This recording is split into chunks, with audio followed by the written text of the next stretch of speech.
Hi hello welcome to P S C tricks with Ammu. അപ്പോൾ ഇന്ന് നമ്മൾ നോക്കാൻ പോകുന്നത് WCPO CPOൻ്റെ സ്പെഷ്യൽ ടോപ്പിക്സിലെ കുറച്ച് മോക്ക് ടെസ്റ്റാണ് കേട്ടോ ചെയ്യാൻ പോകുന്നത്. അതിൻ്റെ ചില ക്വസ്റ്റ്യൻസിൻ്റെ അനുബന്ധ വിവരങ്ങളും നമുക്ക് പറഞ്ഞു പോകാം. നമുക്ക് നേരെ ക്ലാസ്സിലേക്ക് കിടന്നാലോ. ഒന്നാമത്തെ ക്വസ്റ്റ്യൻ നോക്കാം. കേരള പോലീസ് ആക്ടിൽ പോലീസ് ഉദ്യോഗസ്ഥരുടെ പെരുമാറ്റത്തെക്കുറിച്ച് വിവരിക്കുന്നത് എവിടെയാണ്?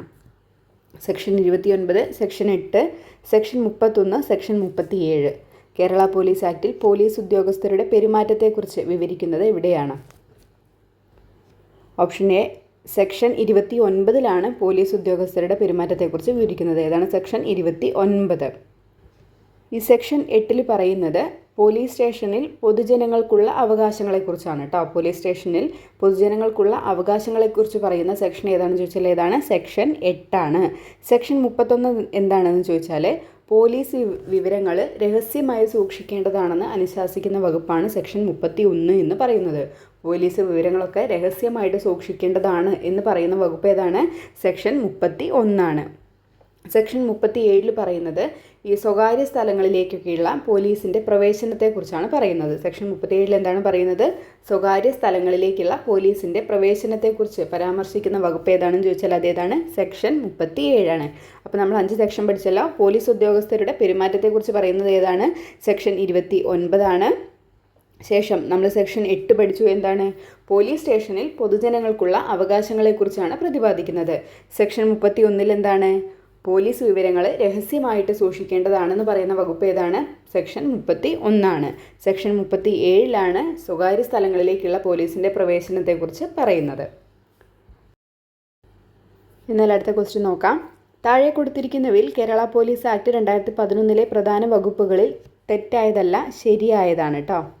ശരിയായത് ഏത്? താഴെ കൊടുത്തിരിക്കുന്നവയിൽ കേരള പോലീസ് ആക്ട് 2011 പ്രധാന വകുപ്പുകളിൽ ശരിയായത് ഏത്? സെക്ഷൻ 3 പോലീസിൻ്റെ കർത്തവ്യങ്ങളെക്കുറിച്ച് പ്രതിപാദിക്കുന്നു. സെക്ഷൻ 14 കേരള പോലീസിനെ കുറിച്ച് പ്രതിപാദിക്കുന്നു. സെക്ഷൻ 57 കാണാതായ ആളുകളെ കണ്ടുപിടിക്കാൻ പോലീസ് ശ്രമിക്കണമെന്ന് അനുശാസിക്കുന്ന വകുപ്പാണ്. സെക്ഷൻ 64 കമ്മ്യൂണിറ്റി പോലീസിനെ കുറിച്ച് പ്രതിപാദിക്കുന്ന വകുപ്പാണ്. ഏതാണ് ശരിയായത്?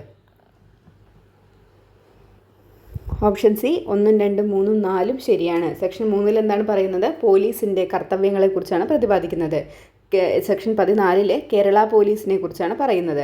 57 എന്താണ് പറയുന്നത്? കാണാതായ ആളുകളെ കണ്ടുപിടിക്കാൻ പോലീസ് ശ്രമിക്കണമെന്ന് അനുശാസിക്കുന്ന വകുപ്പാണ് സെക്ഷൻ 57.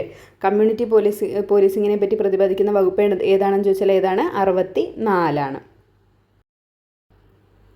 BNS കീഴിൽ നൽകപ്പെടുന്ന ശിക്ഷകളിൽ പെടാത്തതല്ല പെടുന്നത് ഏതെന്നാണ് കേട്ടോ. BNS കീഴിൽ നൽകപ്പെടുന്ന ശിക്ഷകളിൽ പെടുന്നത് ഏതൊക്കെ? ജീവപര്യന്ത തടവ്, പിഴ, സാമൂഹ്യ സേവനം, മരണം.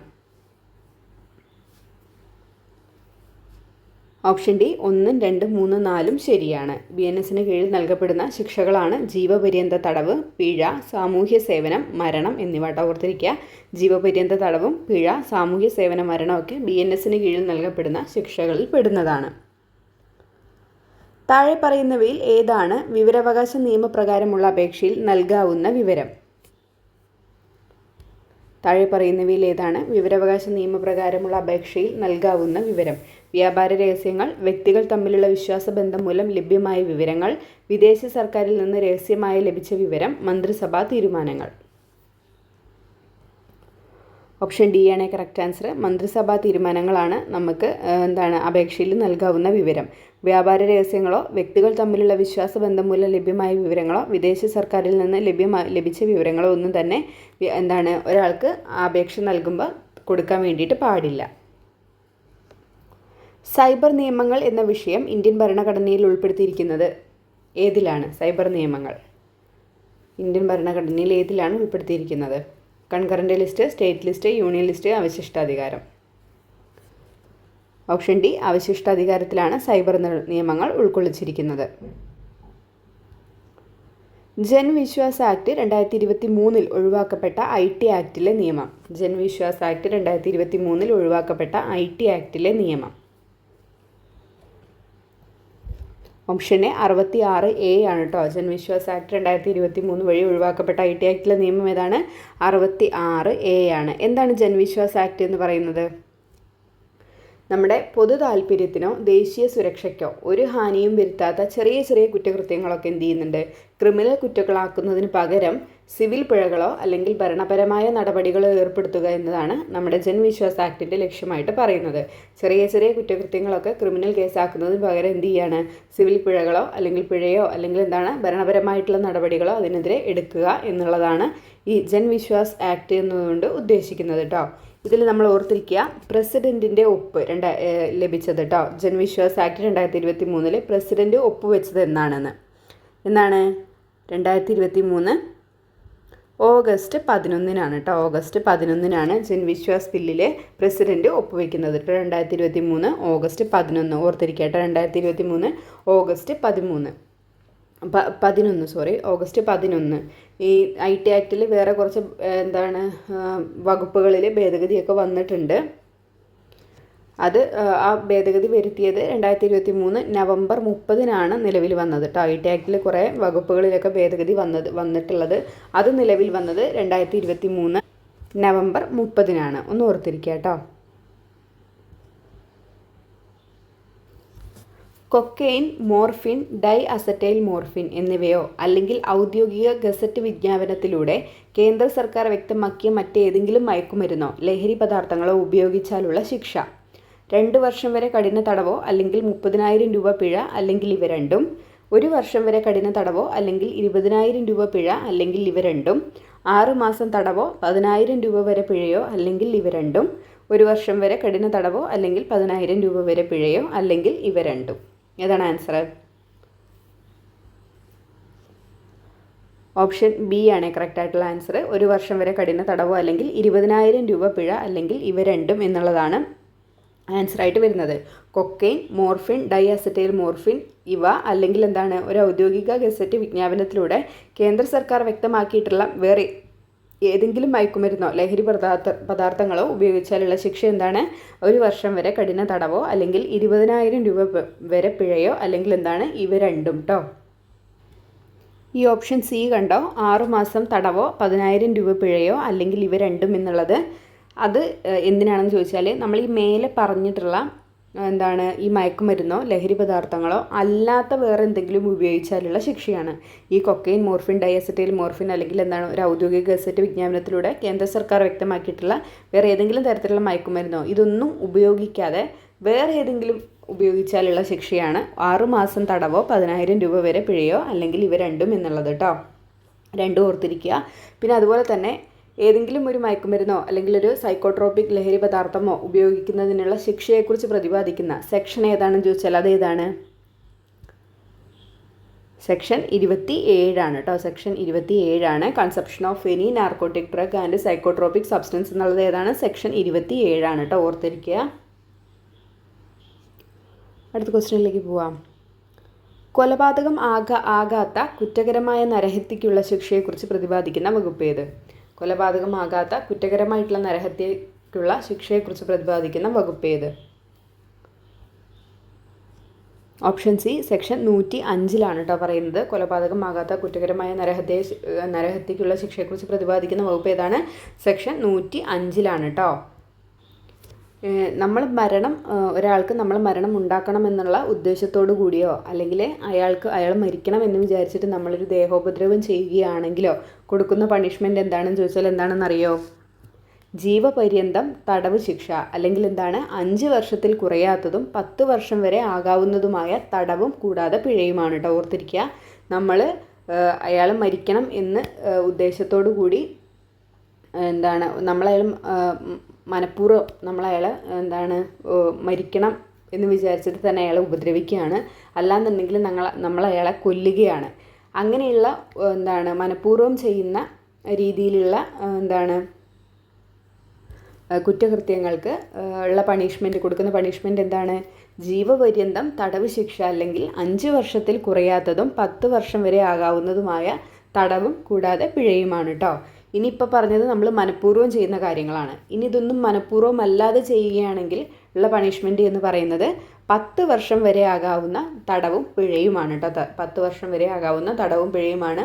നമ്മൾ മനഃപൂർവ്വം അല്ലാതെ ഇതൊക്കെ ചെയ്യുകയാണെങ്കിൽ, ഇപ്പോൾ ഒരാളെ നമ്മൾ അടിക്കുകയാണ്, അപ്പോൾ നമ്മൾ മനഃപൂർവ്വം അല്ല അയാൾ മരിക്കണം എന്ന് വിചാരിച്ചിട്ടല്ല നമ്മൾ അയാളെ അടിക്കുന്നത്, പക്ഷേ അത് അയാൾ എന്താണ് നമ്മളവിടെ ദേഹോപദ്രവം ചെയ്തു. അപ്പോൾ എന്താണ് അവിടെ നമ്മൾ മനഃപൂർവ്വമല്ല ചെയ്യുന്നത്. അങ്ങനെയുള്ള കുറ്റകൃത്യങ്ങളിൽ പണിഷ്മെൻറ്റ് 10 വർഷം വരെ ആകാവുന്ന തടവും പിഴയുമാണ് കേട്ടോ. നമ്മൾ ആ സാഹചര്യങ്ങളാണ് കേട്ടോ ആദ്യം മനസ്സിലാക്കേണ്ടത്. നമ്മൾ ഇപ്പോൾ മുഴുവൻ ചോദിക്കുന്നത് ഒരു സിറ്റുവേഷൻ ബേസ് ചെയ്തിട്ടാണ് ക്വസ്റ്റ്യൻ പേപ്പറിൽ കൂടുതലായിട്ട് കണ്ടുവരുന്നത്. അപ്പോൾ നിങ്ങൾ എന്താണോ അതിൻ്റെ തീം, എന്താണോ അതിൻ്റെ കാര്യം എന്താണോ അത് നമ്മൾ കറക്റ്റായിട്ട് പഠിച്ചിട്ട് പോവുക. സെക്ഷനിൽ എന്താണോ ഉൾക്കൊള്ളുന്നത് അത് കറക്റ്റായിട്ട് പഠിച്ചിട്ട് പോവുക. അപ്പോൾ എയും ബിയും അല്ലെങ്കിൽ എക്സ് വൈ അങ്ങനെയൊക്കെയാണ് ചോദിക്കുന്നത്. ഒരു സാഹചര്യം ഉണ്ടാക്കിയിട്ടാണ് നമ്മളോട് സെക്ഷനൊക്കെ ചോദിക്കുന്നത്. അടുത്ത ക്വസ്റ്റ്യനിൽ പോവാം. ഒരു വലിയ കുറ്റം തടയുന്നതിന് ഒഴിവാക്കുന്നതിന് വേണ്ടി ഒരു വ്യക്തി ചെയ്യുന്ന ചെറിയ കുറ്റം കുറ്റമായി പരിഗണിക്കേണ്ടതില്ല എന്നത് ഏത് വകുപ്പിൻ്റെ അടിസ്ഥാന തത്വമാണ്? ഒരു വലിയ കുറ്റം തടയാൻ വേണ്ടിയിട്ട് അല്ലെങ്കിൽ ഒഴിവാക്കാൻ വേണ്ടിയിട്ട് ഒരു വ്യക്തി ചെയ്യുന്ന ചെറിയ കുറ്റം കുറ്റമായി പരിഗണിക്കേണ്ടതില്ല എന്ന് പറയുന്നത് ഏത് വകുപ്പിൻ്റെ അടിസ്ഥാന തത്വമാണ്? ഓപ്ഷൻ ബി സെക്ഷൻ 19 ആണ് കേട്ടോ. ഓപ്ഷൻ സി സെക്ഷൻ 19 ഇങ്ങനെ പറയുന്നത്. ഒരു വലിയ കുറ്റം തടയാൻ വേണ്ടിയിട്ട് ഒരാൾ ഒരു ചെറിയ കുറ്റം ചെയ്യുകയാണെന്നുണ്ടെങ്കിൽ അത് കുറ്റമായിട്ട് പരിഗണിക്കേണ്ടതില്ല എന്ന് പറയുന്നത് ഏതാണ്? സെക്ഷൻ 19 കേട്ടോ. ഈ BNS സെക്ഷൻ 19 കുറച്ച് ഇതിനെ ബേസ് ചെയ്തിട്ട് കുറച്ച് ആവശ്യ ഘടകങ്ങൾ പറയുന്നുണ്ട്. അത് മറ്റൊരാൾക്ക് ഉപദ്രവം ഉണ്ടാക്കണമെന്നുള്ള ക്രിമിനൽ ഉദ്ദേശമില്ലാത്ത ഒരാൾ ആ പ്രവൃത്തി ചെയ്യുന്നു.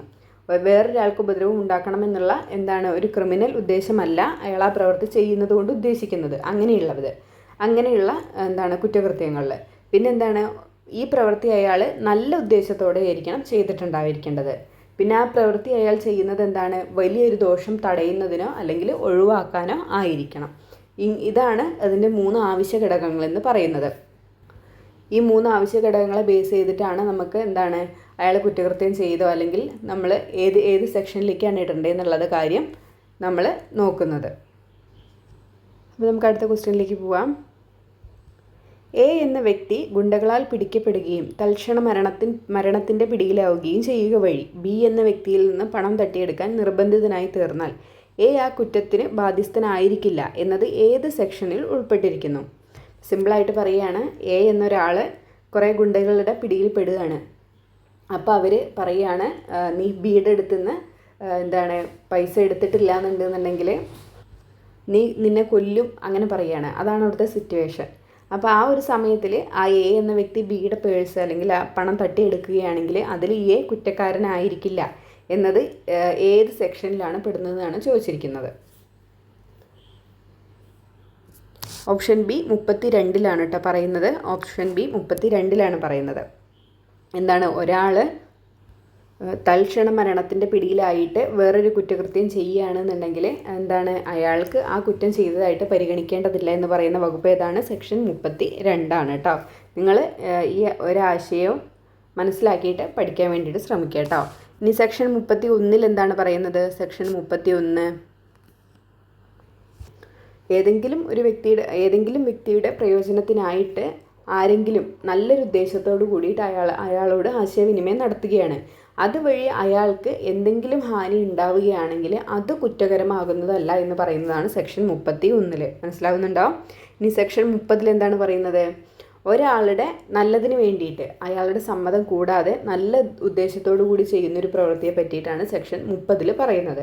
ഒരാളുടെ നന്മയ്ക്ക് വേണ്ടിയിട്ട് അയാളുടെ സമ്മതം കൂടാതെ തന്നെ നല്ല ഉദ്ദേശത്തോടു കൂടി ഒരു പ്രവൃത്തി ചെയ്യുകയാണ്. അതിനെപ്പറ്റി ഏതിൽ പ്രതിപാദിക്കുന്നു? സെക്ഷൻ 30 പ്രതിപാദിക്കുന്നത്. സെക്ഷൻ 35 എന്താണ് പറയുന്നത്? ഓരോ വ്യക്തിക്കും തൻ്റെ ശരീരത്തിൻ്റെയും സ്വത്തിൻ്റെയും സ്വകാര്യ സംരക്ഷണത്തിന് അവകാശമുണ്ടെന്നാണ് വ്യക്തമാക്കുന്നൊരു വകുപ്പാണ് സെക്ഷൻ 35 എന്ന് പറയുന്നത് കേട്ടോ. ഓർത്തിരിക്കുക, ഓരോ വ്യക്തിക്കും തൻ്റെ ശരീരത്തിൻ്റെയും സ്വത്തിൻ്റെയും സ്വകാര്യ സംരക്ഷണത്തിന് അവകാശമുണ്ടെന്ന് വ്യക്തമാക്കുന്ന വകുപ്പ് ഏതാണെന്ന് ചോദിച്ചാൽ ഏതാണ്? സെക്ഷൻ 35 കേട്ടോ. ഇമ്പോർട്ടൻ്റ് ആയിട്ടുള്ള വകുപ്പാണ് സെക്ഷൻ 35. അപ്പോൾ ഇന്ന് നമ്മൾ 10 ക്വസ്റ്റ്യൻസ് ആണ് എടുത്തിരിക്കുന്നത്. മാക്സിമം ഉള്ള സമയം നന്നായിട്ട് യൂട്ടിലൈസ് ചെയ്യാൻ വേണ്ടിയിട്ട് ശ്രമിക്കുക കേട്ടോ. കഴിവതും ഇപ്പം നടന്ന 2025 ക്വസ്റ്റ്യൻ പേപ്പറൊക്കെ ഒന്ന് സ്പെഷ്യൽ ടോപ്പിക്സൊക്കെ ഒന്ന് അനലൈസ് ചെയ്ത് നോക്കുകയാണെങ്കിൽ നമുക്ക് ഏകദേശം ഒരു പാറ്റേൺ ഒക്കെ കിട്ടും. ഒരുപാട് ക്വസ്റ്റ്യൻസ് വന്ന ഏരിയ ഏതൊക്കെയാണെന്ന് നമുക്ക് മനസ്സിലാക്കാൻ വേണ്ടിയിട്ട് പറ്റും. അപ്പോൾ അത് നന്നായിട്ട് കവർ ചെയ്യാൻ വേണ്ടിയിട്ട് ശ്രമിക്കുക. സെക്ഷൻസ് മിക്കവാറും ചോദിക്കുന്നതാണ്, ഇമ്പോർട്ടൻ്റ് ആണ്. പിന്നെ ഇപ്പം ഞാൻ പറഞ്ഞതുപോലെ ഇപ്പോൾ ഒരു സിറ്റുവേഷൻ ക്രിയേറ്റ് ചെയ്തിട്ടാണ് അതിൻ്റെ സെക്ഷനും ഒക്കെ ചോദിക്കുന്നത്. അപ്പോൾ ആദ്യം നമ്മളൊരു സെക്ഷൻ പഠിക്കുന്ന സമയത്ത് വലിയൊരു ഇതാണെങ്കിൽ അതിൻ്റെ ആശയം വളരെ നന്നായിട്ട് മനസ്സിലാക്കാൻ വേണ്ടിയിട്ട് ശ്രമിക്കുക കേട്ടോ. അപ്പോൾ ഓൾ ദ ബെസ്റ്റ്. ഇനിയിപ്പോൾ അധികം സമയമില്ല, ഉള്ള സമയം നന്നായിട്ട് പഠിക്കുക കേട്ടോ. മാത്സൊക്കെ നന്നായിട്ട് പഠിക്കണേ. അപ്പോൾ ക്ലാസ് ഇഷ്ടമാണെങ്കിൽ ഒന്ന് ലൈക്ക് ചെയ്യാനും നിങ്ങളുടെ അഭിപ്രായങ്ങൾ കമൻറ്റ് ചെയ്യാനും മറക്കരുത് കേട്ടോ. വീണ്ടും നല്ലൊരു ക്ലാസ്സിൽ കാണാവേ. താങ്ക്